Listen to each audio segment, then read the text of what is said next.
Millie Rock. Hey y'all. Let me come back. Okay.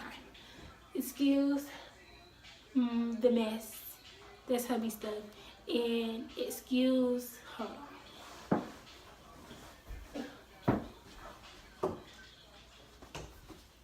Okay. I don't want to get copyrighted. And that closet is junky. That's KINSLEY's closet. Yeah. Past 2 weeks, almost 3 weeks, girl, we have been through everything. So her closet is a mess.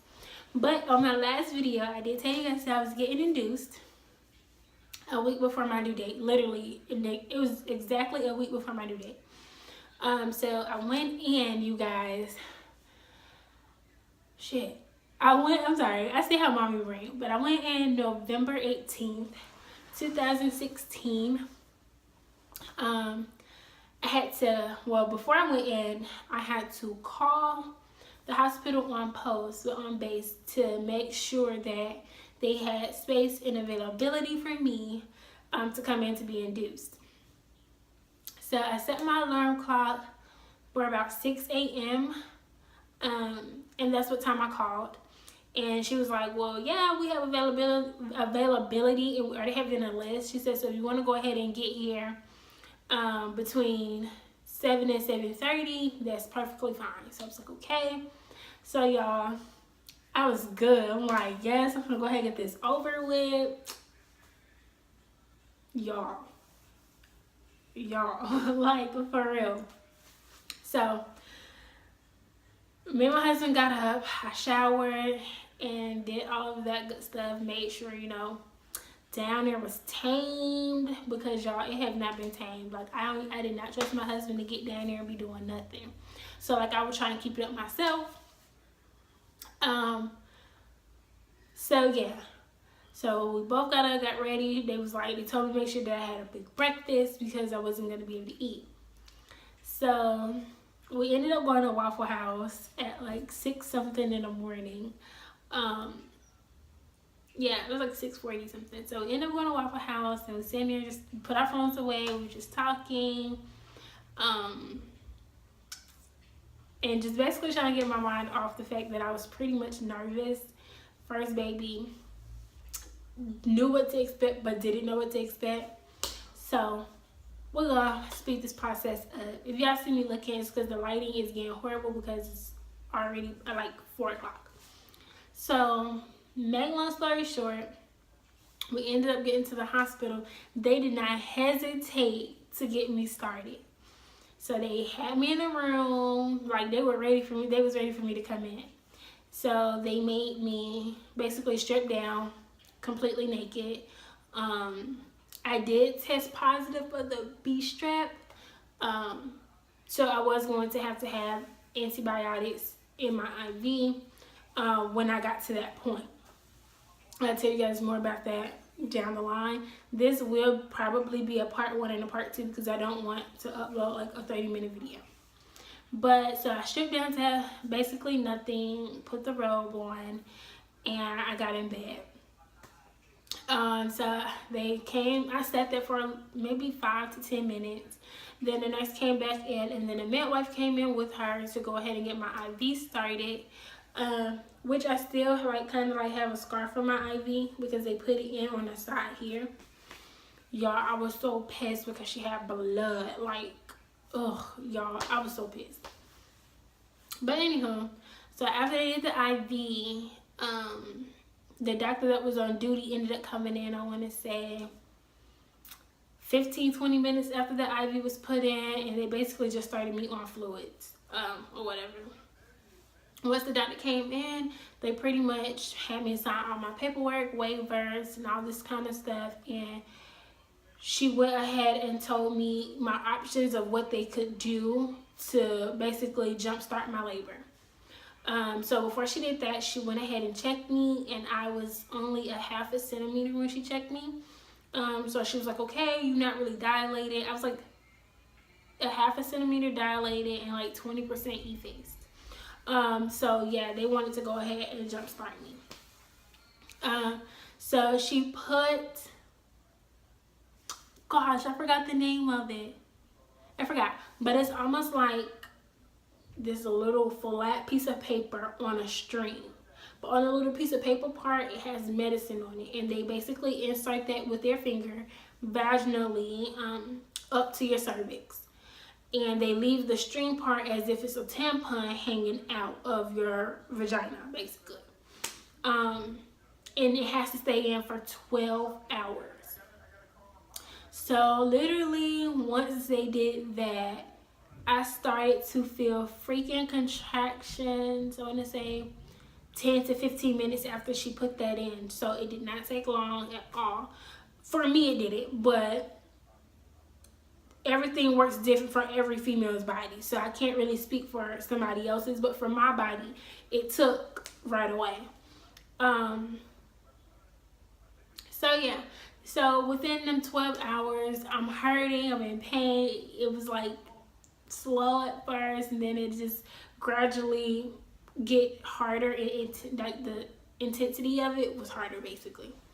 So my husband was there, and then my mom ended up coming that day as well. She got there, I want to say around 1:30, 2 o'clock in the afternoon. So I did have my little support system there, and we pretty much just watched TV, talked the rest of the day of the 18th. What else, y'all? Oh, girl, my braids. I was able to eat within that 12 hours. I was able to eat. They brought me lunch. And since it was around Thanksgiving, I had basically Thanksgiving dinner a week early. But the only thing I ate was the green beans and the turkey, which is something I probably shouldn't have done, because when it was time for me to push, that's going to be in the part 2. But let me finish with this. So after my 12 hours was up, they came and checked me. So they put it in at 8 a.m., 8-ish. So I was done at like 8 p.m. So the doctor came and checked me, and when this time it was a male doctor, the actual doctor that I wanted to deliver me, who was supposed to deliver me if my process wasn't so long.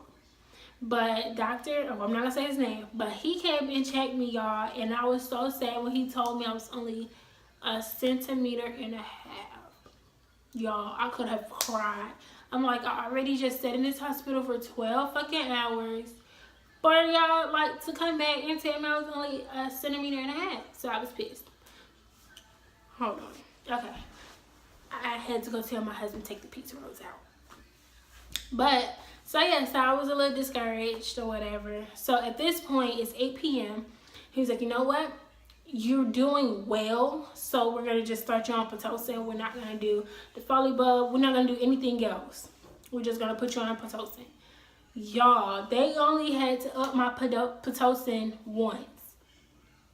So it starts off at 4, I believe. I can't remember, but I believe it starts off at 4. Something like that. Either way it go. They started me off on the lowest. And y'all, when that Pitocin hit me, I was in some pain. So before they did the Pitocin, the nurse came in and was like, well, I'm going to start your Pitocin, but the doctor had to hurry up and do an emergency C-section. And I really don't want to start the Pitocin until he's available, because I don't want anything to go wrong with you. Or it speeds up before he's done with the actual emergency C-section and you're having to push without a doctor. So it's like, okay. Y'all not tell you, this lady forgot about me. Did not come back and do my Pitocin until like 1 o'clock in the morning. From 8 o'clock at night to 1 o'clock in the morning. So I was already in pain for the 12 hours. Then I was in some more pain from 5 more hours, from 8 to 1. Then I was like, you know what? I kept calling her. I was like, can you give me the Pitocin to speed this up so that way I can have my baby and be out of here? Like, I was so pissed. So she finally came and did the Pitocin at 1 o'clock that morning. And they started me on the lowest. And y'all, I was hurting. I'm tossing. I'm turning. I'm just putting my leg up. I'm like this in the bed. Y'all, I was doing everything in the world. And I kept having to pee because of all the fluids. So I kept having to get out the bed and my husband kept having to help me because my contractions were that intense. And most people feel their contractions from the uterus to their, from their back to their uterus to their stomach. No. I felt my contractions only in my lower back, my butt, and my uterus. I didn't feel no contractions in my stomach at all, just like the lower part. Feeling it in your butt is the worst thing ever because you feel like you have to boo-boo. Like, you feel like you gotta poop the whole entire time. So my mom kept telling them she feel like she had to poop. Maybe the baby's coming. Can y'all come check her? They did not want to come check me for nothing in the world. So after she came back and checked me again, I want to say at 4:30 a.m. When she checked me at 4:30, she said, "Oh, you're 6 centimeters." So I'm like, yes. It's not taking long, you guys. Like, the Pitocin was really working. She was like, "I really don't want to up your Pitocin because your process is speeding up." She said, "But I'm going to up it up just one more notch. So that way you can go ahead and be getting ready to push." So I said, okay. Upped it up one more notch. So technically they only upped it once because they started me on the very lowest and then they upped it up that one time. She upped it, and no, when I was 6 centimeters, they told me I can get the Pitocin. I can get the epidural. So I hear a lot of stories where it takes them forever in a day to come with the epidural and all this kind of stuff. No. It took him maybe 5 minutes to come, maybe 10, to come and do my epidural. And when I tell you guys he was a lifesaver, 8 centimeters, because I was hurting. I was halfway done, a little over halfway. I could have stuck it out, but I did not want to feel her coming. I didn't want to feel it.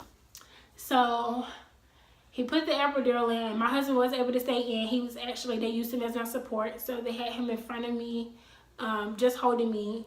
And the epidural itself did not hurt, but I was having contractions while he was trying to do the epidural. So I still had to be still while in pain, pretty much. So I was moaning and groaning and praying and praying. When I tell you guys, I prayed like it wasn't nothing while I was at the hospital. Like it was nothing. But yeah, so after that, she put me on my side. She was like, "Well, you're 6 centimeters, I'm gonna put you on your side."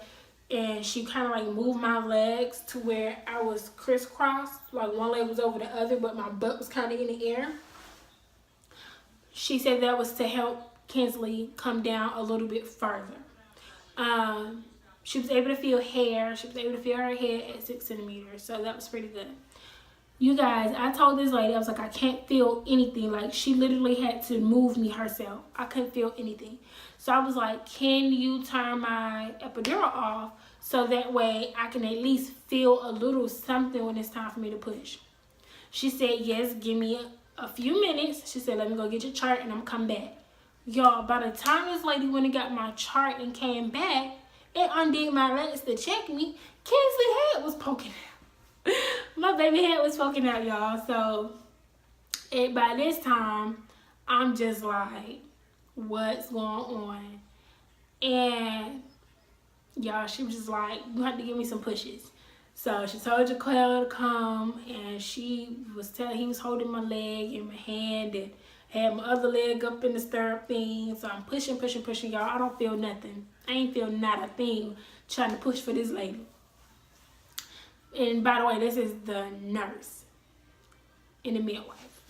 So I'm pushing, and I seen some stuff squirting at her, but Jaquell said I was peeing on the lady.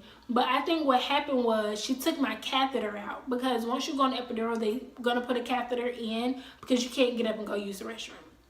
So I think it came because she had just pulled my catheter out. So the little pee that was there was probably just squirting. But anywho, I pushed with her for about 30 minutes, and then they realized KINSLEY's head, like, this is her face. This is the back of her head.